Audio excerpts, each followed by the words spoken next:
ঢাকার প্রাণকেন্দ্রে অবস্থিত মিটফোর্ড হাসপাতালের সামনেই দিনে দুপুরে শত শত মানুষের সামনে পিটিয়ে এবং পাথর ছুঁড়ে একজন মানুষকে নির্মমভাবে হত্যা করা হলো। এই দৃশ্য ক্যামেরায় ধরা পড়েছে, ছড়িয়ে পড়েছে সামাজিক যোগাযোগ মাধ্যমে, ক্ষুব্ধ হয়েছে লাখো মানুষ। এই হত্যা কেবল একটি অপরাধ নয়, এটি আমাদের সমাজের বিবেককে নাড়িয়ে দিয়েছে, প্রশ্ন তুলেছে আমরা কেমন দেশে বাস করছি। সরকার বলছে ব্যবসায়িক দ্বন্দ্ব, ব্যক্তিগত শত্রুতা, পুলিশ ও র্যাব বলছে প্রাথমিকভাবে তাই মনে হচ্ছে, কিন্তু মানুষ বলছে এটা পরিকল্পিত হত্যা। কেউ বলছে চাঁদাবাজের বলি, আবার কেউ বলছে এটা ক্ষমতা চর্চার নগ্ন রূপ।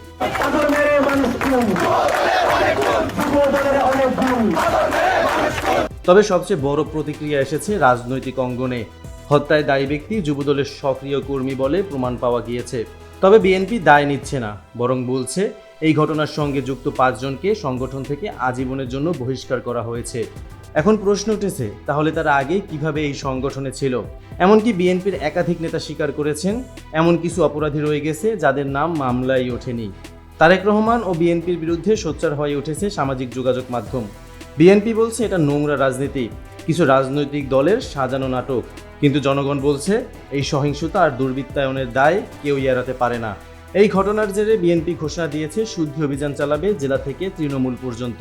তবে রাজনৈতিক শুদ্ধি কি আসলেই সম্ভব, নাকি এটি শুধু মিডিয়া ম্যানেজমেন্ট? আমাদের ভুলে গেলে চলবে না, এই হত্যাকাণ্ডের কেন্দ্রবিন্দুতে একজন মানুষ নিহত হয়েছেন, যিনি ব্যবসায়ী ছিলেন।